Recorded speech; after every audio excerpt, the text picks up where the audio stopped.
Hello. In this lecture, we will see the file system implementation. Firstly, the file system structure. So the file structure is can be considered to be a logical storage unit, and it is a collection of related information. Now, a file system resides on secondary storage, that is nothing but the disks. Provided it's provided for user interface is provided for storage mapping of logical to physical, and it provides the efficient and convenient access to disk by allowing data to be stored, located, and retrieved easily. Disk provides in-place rewrite and random access.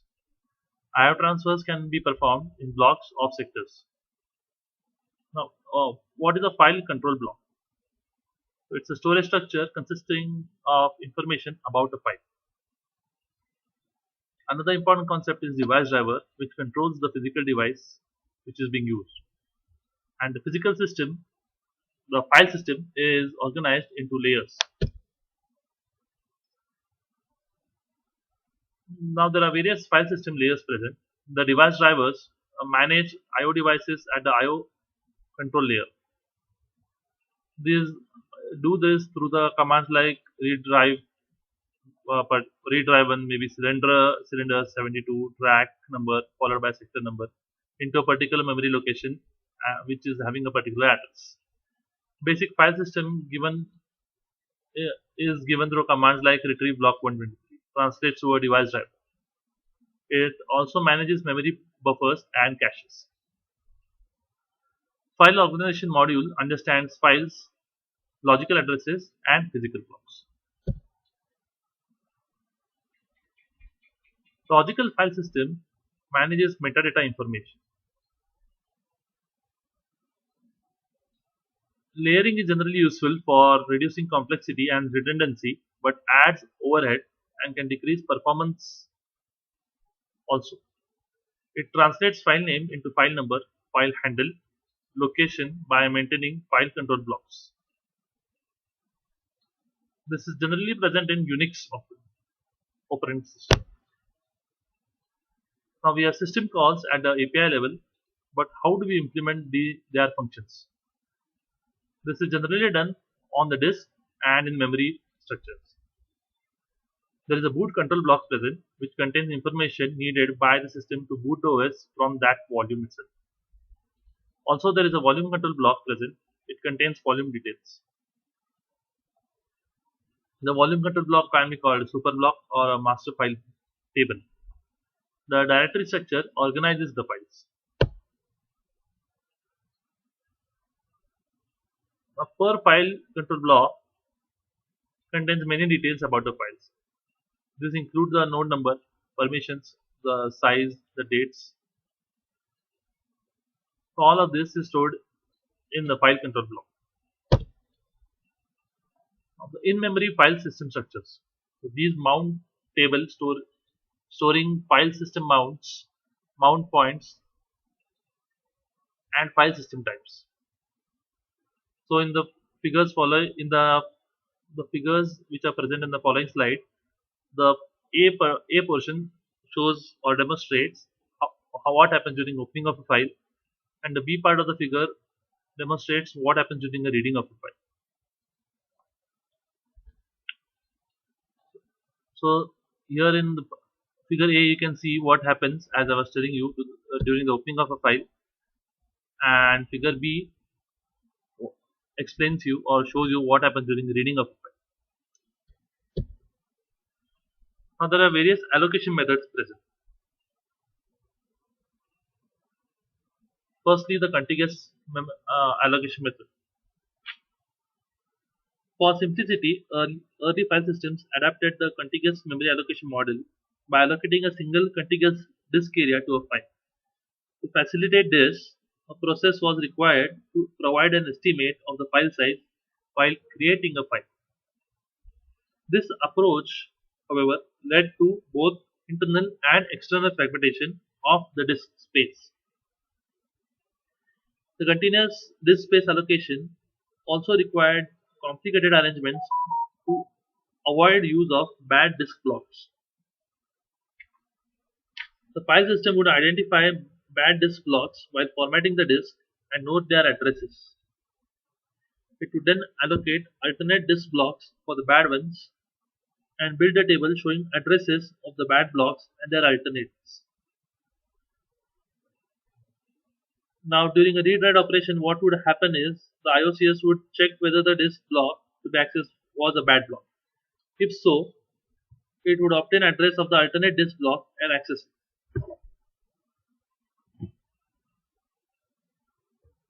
That is why this made the processing a bit slower, and that is why alternatives to this were found out.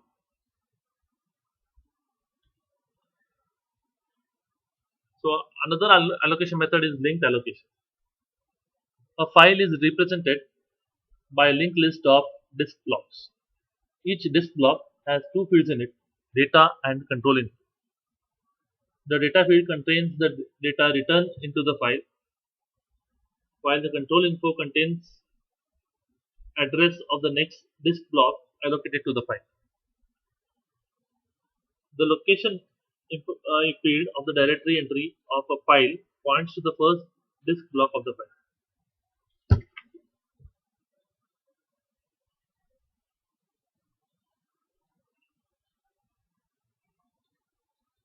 Other blocks are accessed by following the pointers in the list of disk blocks. Free space on the disk is represented by a free list.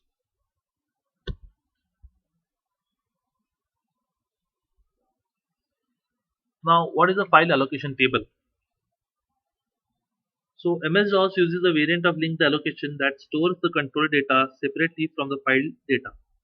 A file allocation table of a disk is an array that has one element corresponding to every disk block in the disk. For a disk block that is allocated to a file, the corresponding FAT element contains the address of the next disk block. Thus, the disk block and its FAT element together form a pair that contains the same information as the disk block in a classical linked allocation scheme. As we were discussing, in case of linked allocation, each file is a linked list of disk blocks. Blocks, however, may be scattered anywhere on the disk. So this is just the example showing how linked allocation takes place. This is the illustration of a file allocation table.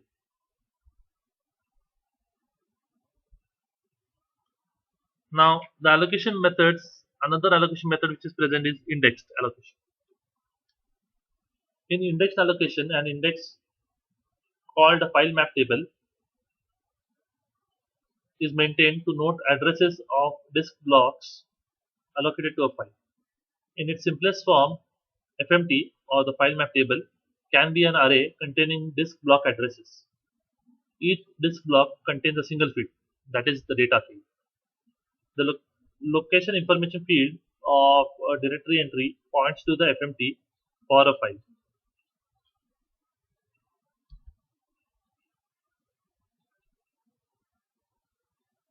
So this is the example showing how indexed allocation takes place.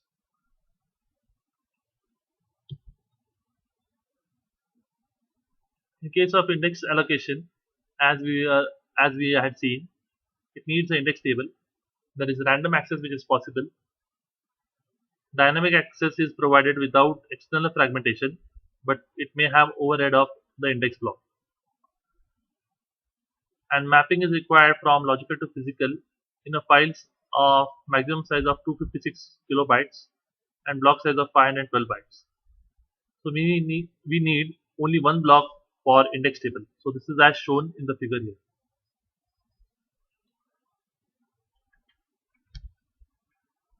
Mapping from logical to physical in a file of unbounded length can be done. Block size would be 512 words as per the example. The link scheme here links blocks of index tables.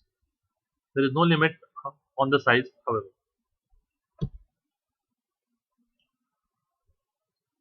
Now, In index allocation, mapping takes place in various ways. Now there can be two-level index present. So 4K blocks could store 1024 4-byte pointers in an outer index, which can store a huge amount of data blocks and file size up to 4 GB. So this is just a pictorial description of how index allocation mapping will be done. Now the linked free space list on the disk cannot get contiguous space easily. There is no wastage of space which occurs here, and there is no need to traverse the entire list. But this is true only if the number of free blocks are generally recorded earlier. Last, we come to the free space management. In this scenario, grouping is necessary. To modify linked list to store address of the next n-1 free blocks in the first free block, plus a pointer to text to next block that contains free block pointers. And counting, because space is frequently contiguously used and freed, with contiguous file allocation, allocation extends or clustering comes into picture. So here it keeps address of first free block and count of the following free blocks. And a free space list then has entries containing addresses and counts. So in case of any doubts, you can contact me again. File system implementation, how it can be done, and the various methods to perform the same.